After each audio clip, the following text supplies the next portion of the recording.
पाहूया. What is the additive inverse of the following? खालील संख्यांचं बेरीज व्यस्त काय आहे? तर पहा, into bracket 3x minus 2y plus 3z याचं ऍडिटिव्ह इनव्हर्स आहे. पॉझिटिव्ह साईन आहे तर ब्रॅकेटला निगेटिव्ह साईन येईल. ब्रॅकेट ऍज इट इज या ठिकाणी येणार आहे. ठीक आहे, हे झालं ऍडिटिव्ह इनव्हर्स. त्याची पुढची स्टेप आपल्याला फॉलो करायची आहे. आपल्याला ब्रॅकेटच्या बाहेर, ठीक आहे, ब्रॅकेटच्या आतमध्ये जे कंटेंट आहे ते सर्वच्या सर्व आपल्याला ब्रॅकेटच्या बाहेर घ्यायचं आहे. आणि जर निगेटिव्ह साईन बाहेर असेल तर आतमध्ये जे कंटेंट आहे त्यांचे साइन्स चेंज होतात. लक्षात घ्या. आता होतं काय, पुढची स्टेप पहा. या ठिकाणी 3x जो आहे याला आहे पॉझिटिव्ह साईन. तो जर ब्रॅकेटच्या बाहेर गेला तर तो होतो -3x. ठीक आहे. नेक्स्ट, हा जो -2y जो आहे तो जेव्हा ब्रॅकेटच्या बाहेर जाईल तेव्हा तो होईल +2y. लक्षात घ्या, समजून घ्या. आणि हा जो +3z जो आहे +3, तो ब्रॅकेटच्या बाहेर गेल्यानंतर -3z होणार आहे. आणि हेच आपल्याला अपेक्षित आहे. लक्षात आलंय का सर्वांच्या? कन्फ्यूज होऊ नका, व्हेरी इझी आहे, याच्यापेक्षा अवघड. Additive inverse of the following question. ठीक आहे. Question is into bracket -2m -3n -4p. ठीक आहे, याचा ऍडिटिव्ह इनव्हर्स आहे. ब्रॅकेटला आपण निगेटिव्ह साईन देऊ. ठीक आहे, कम्प्लीट ब्रॅकेटला आपण निगेटिव्ह साईन आणि as it is bracket write करायचं आहे. ठीक आहे, ओके, हा झाला आपला. आता पल्लवी, आपल्याला ब्रॅकेटच्या आतमध्ये जे कंटेंट आहे ते बाहेर घ्यायचं आहे. परंतु बाहेर घेताना जर निगेटिव्ह साईन ऑलरेडी त्या ठिकाणी जर असेल, ठीक आहे, निगेटिव्ह साईन जर त्या ठिकाणी असेल, हा ब्रॅकेटच्या बाहेर मायनस साईन असेल, तर सगळे आतमधले जे कंटेंट आहे त्या सगळे कंटेंटचे जे आहे साईन चेंज होतात बाहेर आल्यावर. आता त्या ठिकाणी -2m आहे तर बाहेर आल्यानंतर तो होईल +2m. ओके. -3n आहे, बाहेर आल्यावर तो होईल +3n. -4p आहे, बाहेर आल्यानंतर ब्रॅकेटच्या बाहेर आल्यानंतर तो होईल +4p. आणि हे आपल्याचं एक्सपेक्टेड आन्सर आहे. हे लक्षात आले सर्वांच्या? ओके.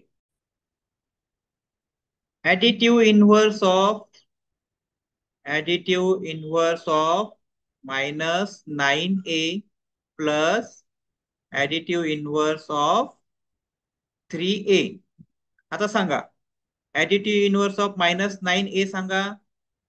-9 आहे तर +a होणार आहे. ठीक आहे. ऍडिटिव्ह इनव्हर्स ऑफ 3a त्याचं काय होईल? -3a. नेक्स्ट स्टेप काय आहे? 9a - 3a. 9 - 3 6. 6a. It is the correct final answer आहे. लक्षात आलंय? आता what is the sum of additive inverse of -5b and the additive inverse of -4b? We have solution. मग पहिलं या ठिकाणी तुम्ही लिहायचं ऍडिटिव्ह इनव्हर्स ऑफ -5b आणि सम सांगितले म्हणून ऍडिशन केली आणि ऍडिटिव्ह इनव्हर्स ऑफ -4b. आता मला याची ऍडिटिव्ह इनव्हर्स सांगा. -5b चं काय होईल? +5b. ओके. आणि -4b चं काय होईल? +4b. 5 + 4 9b. Okay, this is the correct answer.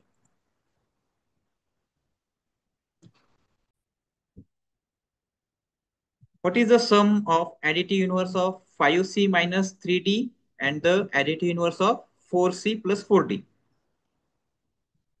Additive inverse of into bracket 5c minus 3d आणि सम आहे म्हणून आपण ऍडिशन करतोय शिवांश. आणि additive inverse of 4c into bracket 4c plus 4d. हे तुम्ही पहिलं राईट करायचं आहे. ठीक आहे. आता याची आपल्याला ऍडिटिव्ह इनव्हर्स सांगायचे आहे. मायनस साइन दिलं ब्रॅकेटला. ठीक आहे. त्यानंतर याला पण मायनस साइन दिलं. ठीक आहे. इथपर्यंत समजलं का? इथपर्यंत सर्वांच्या लक्षात आलं का? आपण साइन चेंज केले. आले लक्षात?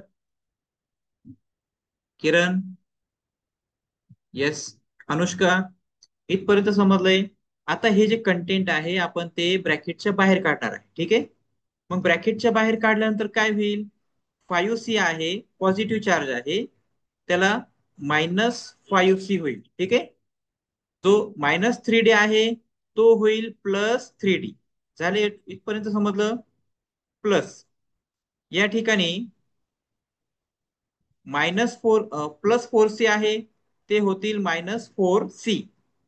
आणि जे +4D आहे ते होतील -4D. हे लक्षात आलंय?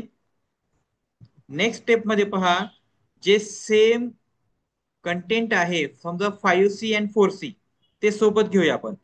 -5C -4C. ठीक आहे.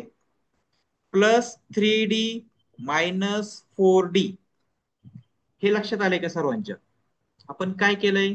ब्रॅकेटच्या बाहेर घेतले सगळे कंटेंट, त्यांचे जे निगेटिव्ह और पॉझिटिव्ह जे चार्ज होते ते पण घेतले आपण त्यांच्या सोबत. पृथ्वीराज. ठीक आहे. आता जे सेम आहे, ठीक आहे, ते आपण एका बाजूला घेतले जेणेकरून आपल्याला ऍडिशन किंवा सबट्रॅक्शन करायला सोपं होईल. आता -5C -4C किती होतंय? -9C. +3D आणि -4 +3 आणि -4 किती? -1D. हे आपलं फायनल आन्सर आहे. हे लक्षात आलं की तुमच्या? What is the sum of additive inverse of 3y plus 5z and the additive inverse of 5y minus 2z? आता या ठिकाणी हे जे कंटेंट आहे मी ते खाली घेतोय. 3y plus 5z and additive inverse of 5y minus 2z. आता यांची काय करायची आपल्याला? सम करायची. ठीक आहे. इथपर्यंत लक्षात आलं? हे आपण जशीच्या तसे एक्झाम्पल खाली घेतलेलं आहे. आता मला सांगा याची ऍडिटिव्ह इनव्हर्स काय येईल? मायनस इन कम्प्लीट ब्रॅकेटला मायनस येईल आणि ब्रॅकेट ऍज इट इज येईल. ओके. आता याची ऍडिटिव्ह इनव्हर्स काय येईल? पूर्ण ब्रॅकेटला काय येईल? मायनस साइन येईल. हे तुम्हाला माहित आहे, हे तुम्ही शिकलेले आहात. ठीक आहे. आता पुढे काय होतं? आपल्याला हे जे कंटेंट आहे, हा जो कम्प्लीट बॉक्स आहे ते ब्रॅकेटच्या बाहेर घ्यायचे आहे. मग ब्रॅकेटच्या बाहेर जर घ्यायचे असेल आणि बाहेर जर निगेटिव्ह साईन असेल तर आतमध्ये जे कंटेंट आहे सर्वांचे साईन्स बदलतात. हे तुम्ही लक्षात घ्या. मग काय होईल? +3y चे काय होईल? -3y. +5z चं काय होईल? -5z. ओके. प्लस यांच्या ऍडिशनचं. आता 5y ला, या 5y ला पॉझिटिव्ह साइन आहे, बाहेर आल्यानंतर त्याचा होईल -5y. ओके. आणि जो -2z आहे तो ब्रॅकेटच्या बाहेर आल्या होईल +2z. ठीक आहे. इथपर्यंत आले लक्षात सर्वांच्या? मग आपण हे एकदा लिहून घेऊ. -3y -5z. आता याच्या पूर्ण ब्रॅकेटच्या बाहेर घेऊया. ठीक आहे. प्लस आणि मायनस मध्ये मायनस श्रेष्ठ ठरतो म्हणून -5y +2z.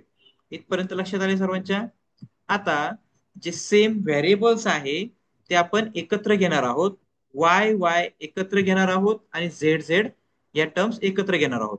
मग -3y -5y हे सोबत घेतले आपण. ठीक आहे.